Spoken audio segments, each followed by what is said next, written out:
Well, new developments on the investigation into the IRS's targeting of conservative groups. It's been 5 weeks since President Obama vowed to find who is responsible. And twice in just the past few weeks, we've seen the FBI director grilled in congressional testimony about why they haven't talked to any of the victims. Why haven't they interviewed any of the people and groups who have been targeted? And he said, well, we're going to look into it. I'll look into it. I'm not sure. Well, we just confirmed moments ago that as of this afternoon, investigators still have not spoken to any of the victims. So there are questions about whether they're slow rolling this investigation. This is there are new revelations today that the top political aide to the former IRS Commissioner Doug Shulman is listed in the White House visitor logs as many as 310 times.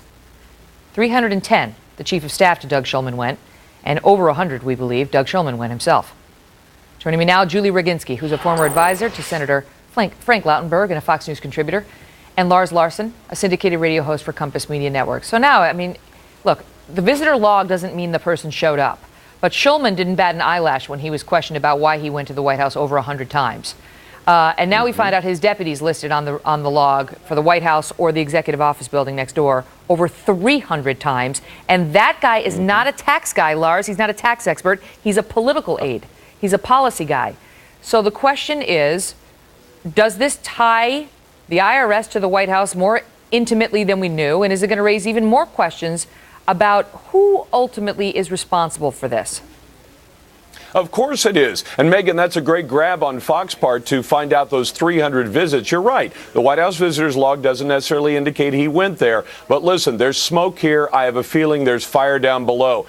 You know, Megan, for decades, Americans have been scared to death of the IRS. Ask anybody if they want to visit from the IRS. Finally, we've got the relationship back where it should be. The IRS is scared to death of what the public's going to find out about how this agency was used politically by the White House. And I think the Obama White House is afraid, too. Because if you think about it this way, most of the people in the middle of the federal bureaucracy are lifers. They're going to be there in, no matter who's in the White House, no matter who's in the cabinet, they're going to be there for life. But they depend on agencies growing and government getting bigger. So they're going to carry some of the water for the Obama administration.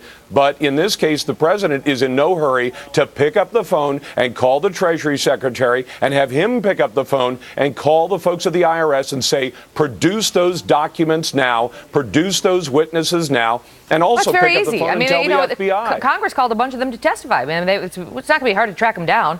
It's not like they're keeping their identities a secret. But Leslie, Julie, my apologies. I want to ask you, because we just saw that the new head of the IRS, Danny Werfel, one of his first major acts as the new IRS commissioner was to give $70 million.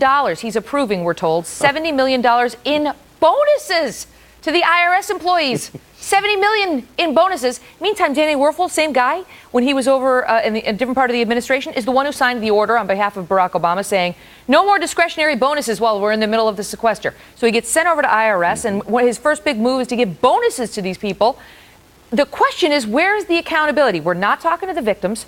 We are giving bonuses to the IRS employees who may have conducted this, and it leaves the American people saying, where is the accountability? Well, on bonuses, you're a lawyer, so you probably know better than I would that if these are contractually obligated bonuses, I think they have to give them out. And let me just say, let me just jump in and stop you there, because I don't know the status of these IRS, but I do know that the IRS initially told these employees you're not getting them. Well, because of Danny Werfel's earlier order. Right, but then something happened to switch Danny Werfel, and suddenly he's giving them, and that has people asking, is it hush money? Well, first of all, I don't know about that, but I will say this. I don't understand how, if they are contractually obligated bonuses, how bonuses are in any contract. That's a whole separate issue. And quite honestly, to me, a bonus is for a job well done. It's not necessarily something that should be in your contract where you're getting it regardless of the kind of job you've done.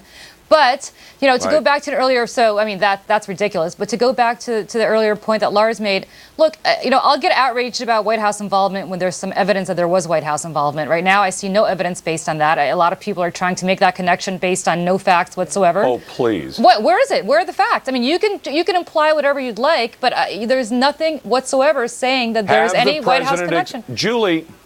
Julie, have the president explain why the IRS commissioner was there 150 times as often as the IRS commissioner was during Bush. I'll tell you exactly why. Obamacare. The IRS is having involvement in Obamacare, and they're trying to implement this whole broad new policy. I suspect the IRS commissioner has to go there for meetings about Obamacare. That's the big Why is the aide going? But why is his chief of staff? Okay, but let me ask you this, Julie. Why is then his chief of staff going there over 300 times, because perhaps, who is not a tax expert? He's a political aide. Because whenever a member of the Senate or the House or anybody else goes to the White House, unless it's a secure briefing or any member of the administration, chances are their chief of staff probably goes with them. I mean, that's just how it's done. Well, but he's got maybe as many as twice the number of visits as Doug Shulman. Or he's the one that's actually working on behalf of his boss. I don't know the answer to that. All I know is this: there's no evidence whatsoever that the White House was involved in this, and nobody can produce that. That is true. What you just said is absolutely true. There's been nothing linking the White House to this. Right. However,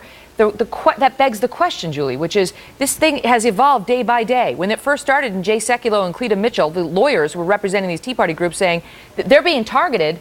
The answer was no, they aren't. You're full of it. And then we had Doug Shulman go before Congress and say, we are not targeting, under oath, we are not targeting conservatives. So the American people have been lied to before. They have been told there's no fire where they saw the smoke. Right. And so with all due respect, they have questions. They're not taking people at their words anymore. And legitimately, everybody should have questions. I'm outraged that conservatives were targeted. There's no excuse for that. All I'm saying is this: whoever did the targeting needs to be held accountable. But so far, I see no evidence whatsoever that this was directed by the White House. Julie, what about the letter? What letter is that? What about the letter? What letter? The letter that was received by one of the groups that was being targeted that said, from Cincinnati, we can't act until we hear from Washington. Somebody in Washington knew about this. There's no question it's tied to Washington. Don't confuse the viewers further. There's no question it's tied to Washington. There is a question about whether it's tied to 1600 Pennsylvania Avenue, to the White House. So that remains to be seen. But I'll give you the last word on this, Lars. The question is, even Julie is saying we need the accountability. And the question is, if they're not even talking to the victims, if you saw that embarrassing testimony by Bob Mueller twice about not knowing who the investigator was, and okay, now I've got some investigators. So that leads people to question, all right, we're giving them bonuses. We don't know who the lead investigator is. We're not talking to the victims, and yet we're being told we don't need a special counsel because the government is going to self-investigate. Megan, they're not capable of self-investigating, and the president knows it and the American people know it. And as I said, all the president has to do is pick up the phone and call some top agency chiefs and say, we need the information right now. But the president doesn't want this out. You're right. He's slow rolling this. The IRS is slow rolling it, and the FBI is slow rolling it. And the American people ought to be outraged that this agency has been used as a weapon. And now the government that was just reelected is refusing to look into it because, there's no other conclusion I can reach. If President Obama truly isn't involved, then it's in his best interest to demonstrate it. If he is involved, then there's every interest in slow rolling it. Since it's being slow rolled, I have to conclude that Obama or somebody in the White House knew about this and wants it kept under wraps. All right, we'll have to leave it at that. Panel, thank you both. Thanks very much.